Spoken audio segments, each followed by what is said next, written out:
psicografias recentes do próprio Chico Xavier. Então, que isso, assim, ele poderia usar qualquer humano, porque assim, pelo poder que ele poderia escolher qualquer um. Por escolher o Vagnão, por exemplo. Aí, Vagnão, você vai ser o meu porta-voz e tal, não sei o quê. Aí, eu acho que eu já ouvi essa história do código.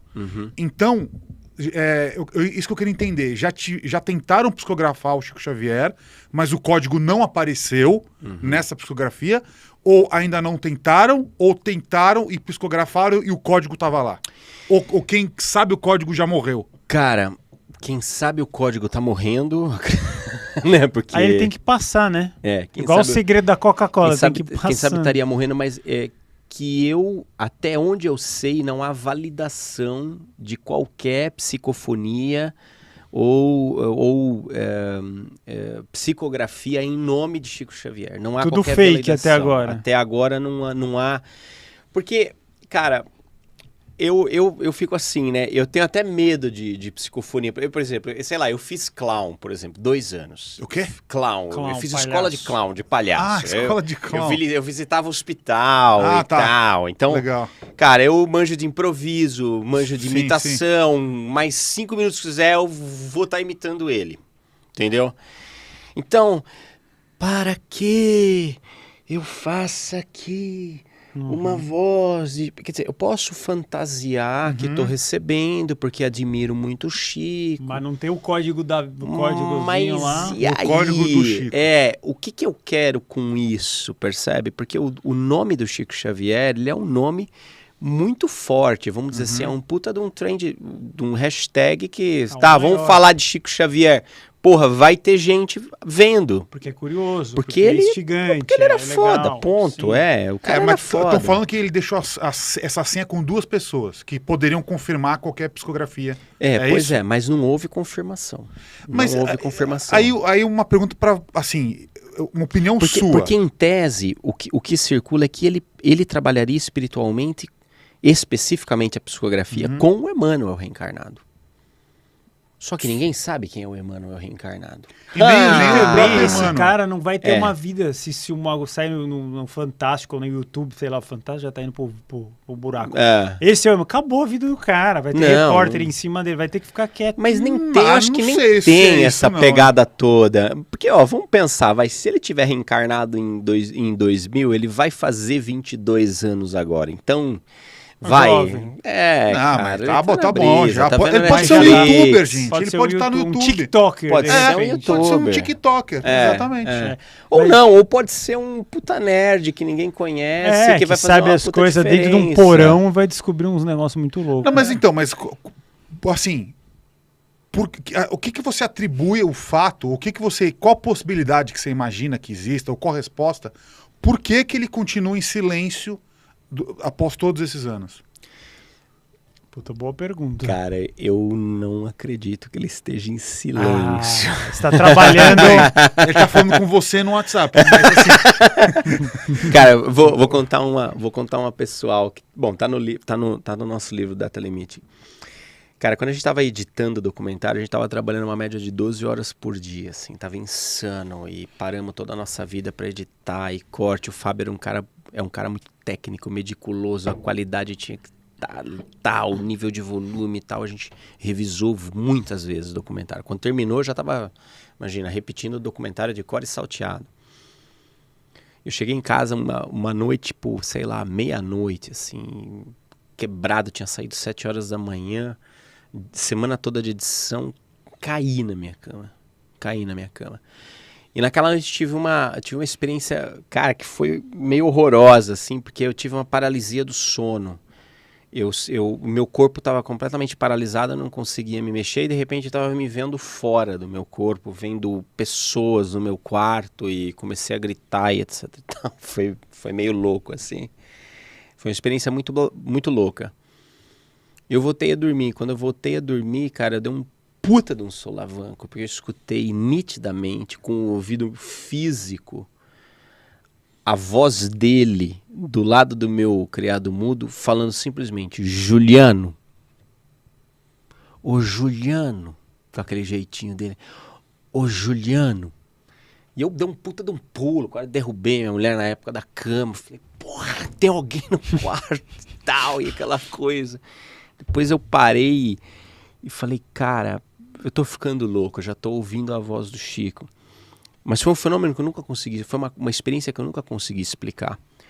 E quando você pensa que, cara, foi um documentário que foi produzido sem verba, né, e chegou a mais de 180 países, em 7 idiomas diferentes, eu não posso concordar com a sentença Chico está em silêncio, ele está movimentando muitas coisas. Eu sinto isso, né? Um cara que trabalhou tanto pela humanidade quanto estava encarnado não vai parar de trabalhar pela humanidade só porque mudou de status vibratório. Agora, eu acho que a psicografia tem uma questão que é... Imagine o peso que tem, num contexto religioso, você dizer que você está recebendo uma mensagem do maior médium que o Brasil já teve. Imagina a autoridade, a carência que isso supre, a necessidade de poder, de influência que isso supre, a aura que isso cria em torno do, entre aspas, médium que está falando com o boss. Então, eu acho que existe em torno da figura de Chico Xavier uma espécie de pseudo-oportunismo, vamos falar assim. Tá? Que vende muito, né? Os livros dele não tem essa história que vendem e é uma brigaiada para pegar São milhões de cópias. Falaram que é 250 milhões de reais ou dólares, sei lá. É muita grana envolvida. Muita grana. Não tem números oficiais, né? Mas se você pega, por exemplo... Já falaram alguma coisa. Pega um Nosso Lar, por exemplo, vai ver ali a lista de edições e número de tiragens. Você fala assim, cara, o cara é ele é, de fato, um dos maiores best-sellers do Brasil. E pode entrar até no do mundo, se for. Eu acredito que sim. Sabe que essa informação vale até a pena a gente consultar aqui enquanto a gente bate um papo. Mas eu acho que Chico Xavier está entre os 10 escritores mais vendidos do mundo. E você tem que voltar na história que ele falou Juliano e você não concluiu o que ele falou depois. Cara, ele não falou mais nada, só chamou Juliano. Meu nome e me derrubou da cama. Eu achei que ele ia falar, continue, Juliano. Vai em frente. Pois é, frustrante. Mas a realidade é muito frustrante. Talvez você quebrou o fio ali, né? Me caguei todo, sei lá. E aí ele deve ter cascado o bico do Carlos falou que o Chico Xavier, ele estava na reunião lá que o ectoplasma materializou o médico, não foi isso? Uhum.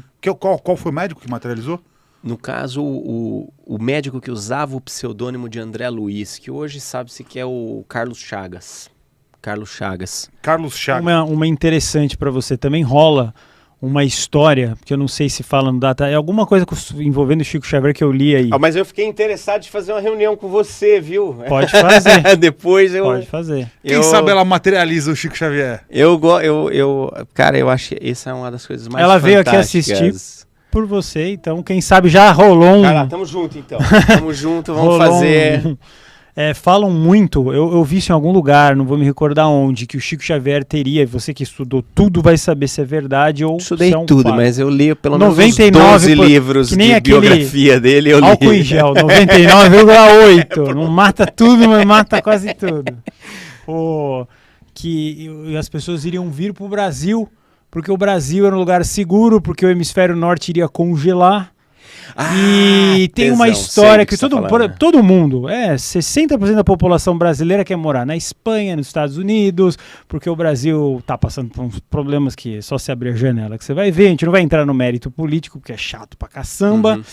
E é isso, ele tinha falado que todo mundo ia vir pegar água, ele supostamente, eu não sei se isso saiu da boca dele, que o hemisfério norte ia congelar, que a gente ia entrar numa era de gelo bizonha, e que as pessoas desenvolvidas, que é Estados Unidos, Canadá, Inglaterra, Europa, tiriri, tororó, teria que vir para a América do Sul para colher de elementos naturais ainda vivos. Isso meio é uma day after tomorrow, assim, né?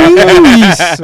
É real essa história? Ou é mais uma fanfic Selena Gomez e Faustão? Não, é um híbrido. É um híbrido de fanfic. Meio verdade. Na verdade, assim, quando ele fala da data limite e ele fala daquela possibilidade da guerra nuclear, se essa guerra rolasse, Porque o Chico, nessa ideia de olhar o que até a data limite e os caminhos que a humanidade poderia traçar, ele fala, ó, se tudo der certo, a gente não entrar numa guerra nuclear, a humanidade vai avançar pra caramba depois, vai dar um salto gigante em termos de evolução. É como se 2019 tivesse sido aquele ápice da montanha russa, assim, que você fala assim, agora não tem mais como voltar atrás, fudeu, vai descer, vai! E a coisa evoluiria mesmo.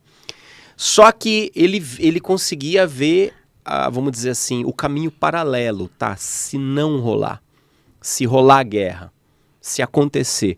Então ele entendia que os países se destruiriam no hemisfério norte, então haveria uma hecatombe, e que ficariam inabitáveis. Por isso a necessidade de uma migração. E que o Brasil, como uma extensão territorial extremamente relevante, solos férteis, reservas hídricas, seria um bolsão de renascimento dessa humanidade pós essa possível e paralela guerra mundial. Tá? Então, se rolasse uma terceira guerra mundial, com armas nucleares, etc. e tal, o hemisfério norte ficaria todo destruído, e aí tanto África, Oceania, mas principalmente Brasil, acolheria esses povos, e que o Brasil seria meio fracionado mesmo, com Estados Unidos, Canadá, alguma coisa da Europa, por causa da nossa imigração e da composição do nosso povo, vamos dizer assim. Teria aqui um pouco de ressonância com cada um desses povos, tanto América quanto europeus. Mas isso seria um cenário paralelo, tá? Que não vai, então não vai rolar bem gelo. Seria uma guerra. Seria, no caso da aniquilação do hemisfério norte. Um êxodo total do hemisfério norte. Interessante. Tem outra